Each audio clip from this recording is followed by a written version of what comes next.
Alice, it's such a pleasure to have you with us tonight. And it's hard to think of a person, first of all, with a more interesting career than yours, and I wish we could sit and talk about that, but then of a person that is more on the front lines of education opportunities for children in the poorest developing countries.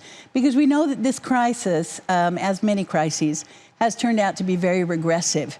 And so it is the children in the poorest countries, particularly the girls in the poorest countries, that run the risk of having their education not just temporarily but permanently interrupted because of the crisis and because of the virus. So I wanted to ask you, maybe you can give us some details about how the COVID crisis has affected education around the world, learning, particularly in developing countries. First of all, let me thank the Fundación Telefónica for convening such an important conversation at such a momentous time. The Global Partnership for Education is the largest partnership and fund that is dedicated to working exclusively on transforming education in the low-income countries. The partnership brings together 87 partner countries, along with over 20 donor nations, multilateral agencies from the UN world, as well as the development finance institutions, civil society organizations from the North and the South, the teachers' unions, private foundations, the private sector.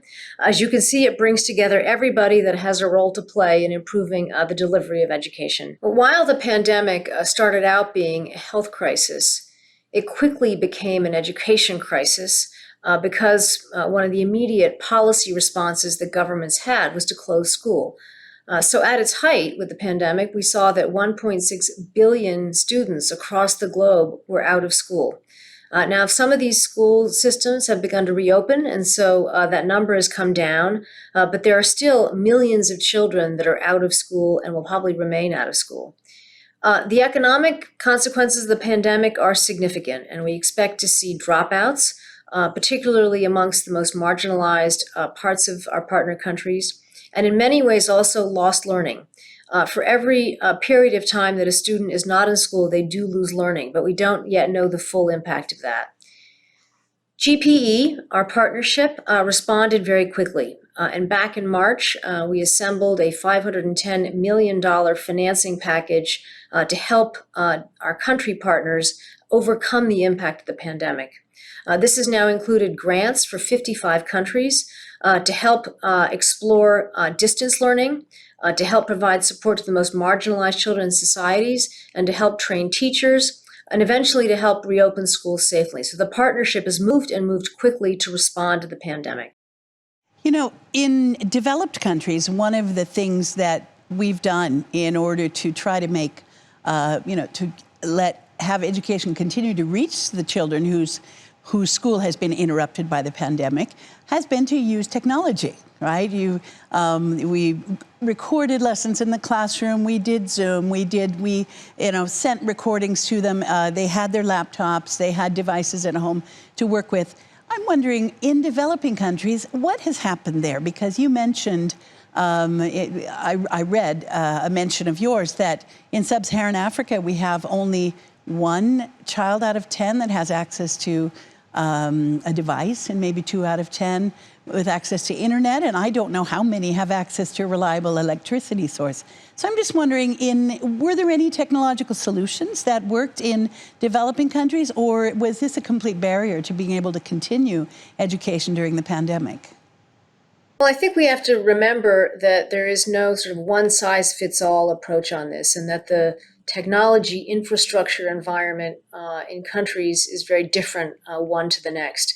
And in sub-Saharan Africa, for example, there are significant infrastructure challenges. For example, half the kids that are living on the continent do not live in houses with electricity, and 1 in 10 have access to a computer at home. So you can see that it's a very different environment than we see in Europe, for example. Could you give us some examples, Alice, of this creativity? I'm trying to imagine, as difficult as it has been for an educational institution like ours to reach everybody, having all these resources available, what are some of the experiments that you're aware of? So countries have really explored a different set of solutions. Many of them are low tech or no tech. For example, in Tanzania, the government has distributed Braille workbooks. In Zambia, they've distributed solar power radios. In Tanzania, they've set up a dedicated radio station for education content. So you can see that it's a very different set of solutions that very much reflects the different country contexts. And do you think that these experiments, these alternative pathways, as I've heard some people call them, is this going to change education in developing countries in the future? Do you think this will be transformational? Yes, we have seen some incredible creativity that are somewhat more sort of higher up the technology scale than what some of the other examples that I spoke about in the previous question. Just to give you a few, Lesotho has put in place an SMS-based reporting system to provide real-time data about when children are returning to school.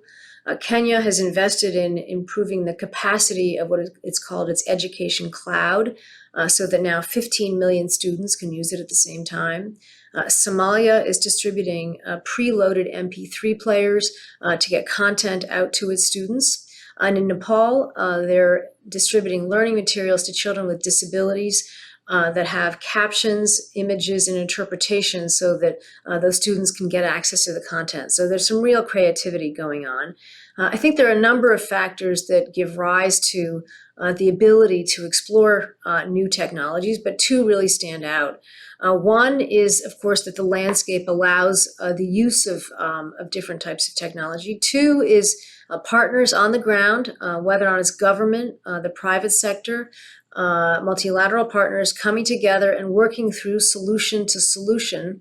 One of the things that we think is particularly important is that these solutions do not widen the digital divide.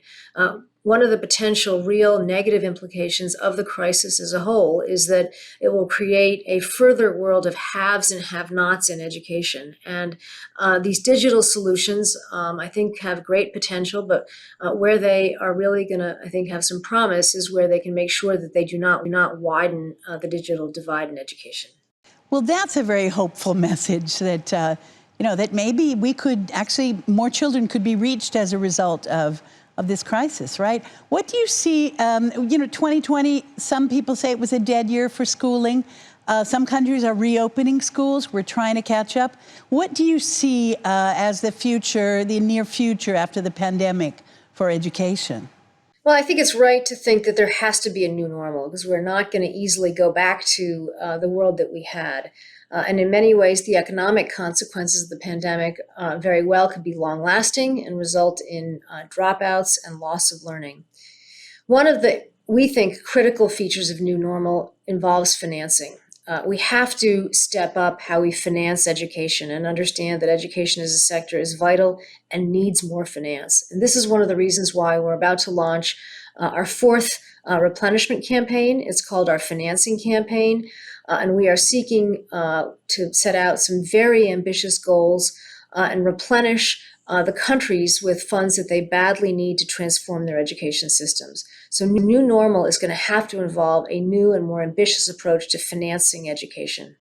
Alice, you lead one of the great partnerships in the world that combines developing country governments, developed country governments, NGOs, civil society, different organizations to try to promote a transformation of education around the world.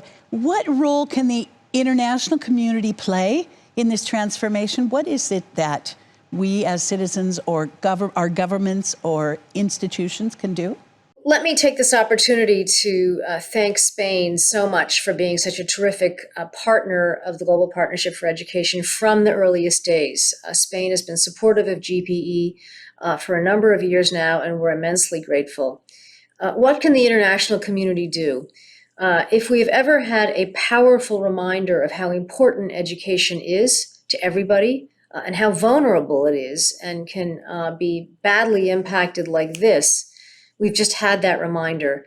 So what the international community can do is put education at the top of the agenda and see that it is properly financed and properly supported. So let me just close with a question for you about what your hopes are. I mean, if you could pick what GP and your work could achieve in the year ahead, What would you choose? What are your hopes for this year? My biggest hope, of course, is that we begin to come out of the pandemic and put it behind us and begin to recover.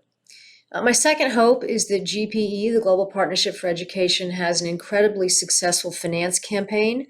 We're launching it in the coming days. It will have incredibly ambitious targets. We think that education needs to be at the top of the agenda, and given all that we know, it's time to lean into financing education. So my biggest hope is that we have a successful finance campaign for GPE in 2021. Alice, thank you so much for giving us your time today, for joining this Enlighted event. It's been a privilege to have you. The insights have been, to me, wonderful, and I just wish you the very best in these endeavors of yours.